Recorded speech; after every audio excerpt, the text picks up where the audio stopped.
2020 সালে কুড়িগ্রামের এই ব্রিজ নির্মাণের কাজ পায় মেসার্স মঞ্জুরুল হক নয়া। তিনি দেওয়ানগঞ্জের চুকাইবাড়ি ইউনিয়ন আওয়ামী লীগের সভাপতি। সহযোগী হিসেবে সঙ্গে নেন দেওয়ানগঞ্জ উপজেলা বিএনপির সাংগঠনিক সম্পাদক মাসুদ হাবিব পলিনকে। চেক নমিনিও করা হয় তাকে। সব ভালোভাবে চললেও পট পরিবর্তনের পর বদলে যায় দুজনের সম্পর্ক। ফলে নমিনি প্রত্যাহার করার কথা জানান নয়া। কুড়িগ্রাম থেকে অ্যাকশনের সাথে যোগ সাজেশন করে চেক নিয়ে আসছে, 2 নম্বরে করে চেক ভাঙায় ফেলেছে। অ্যাকশন বরাবর কিছুদিন আগে আমি উকিল নোটিশ করলাম যে আমার চেক কিভাবে পলিন নিয়ে আসে।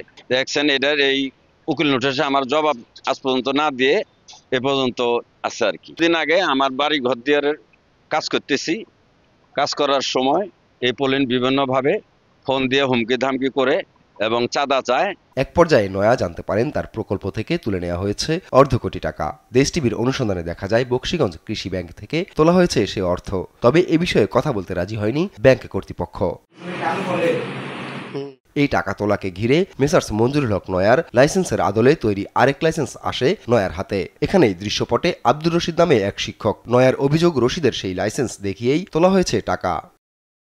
সরকারি চাকরিরত অবস্থায় ঠিকাদারি লাইসেন্স নেয়ার নিয়ম না থাকায় শিক্ষক আব্দুর রশিদকে কল করলে তিনি জানান অনেক আগেই চাকরি থেকে অবসর নিয়েছেন তিনি। তবে তার কর্মস্থলে গেলে জানা যায় এখনো চাকরিরত তিনি। জনাব মোহাম্মদ রশিদ স্যার আমাদের ওই অত্র প্রাথমিক বিদ্যালয়ে চাকরি করেন, তিনি কোনো রিজাইন পত্র দেননি। এবার পলিনের মুখোমুখি আমরা। তার অভিযোগ, জালিয়াতি তিনি নন, করেছেন ঠিকাদার নয়া। টেন্ডারে অংশগ্রহণ করার মতো লাইসেন্স আমাদের কাছে না থাকার কারণে নয়া মেম্বারের কাছে গিয়ে লাইসেন্সটা আমরা নেই। নেওয়ার পরে কাজটা আমরা পাই, কাজটা শুরু করি। কাজটার সমস্ত টাকা পয়সা ইনভেস্ট আমাকে মোট 9টা চেক দেয়। 9টা চেকই আমি মঞ্জুরুল হক নয়া সাহেবকে দিয়ে দিয়েছি। আমাদের ওখানে ইনভেস্ট আছে প্রায় 80 থেকে 90 লক্ষ টাকা, হিসাব করলে পাওয়া যাবে। এই টাকা সে গত 4 বছর যাবত বা 3 বছর যাবত আমরা বিভিন্নভাবে চাই, সে আমাদেরকে টাকা দেয় না। সে যে আমাকে চাঁদাবাজির অভিযোগ দিছে, এটার জন্য আমি তার বিরুদ্ধে ব্যবস্থা নিব।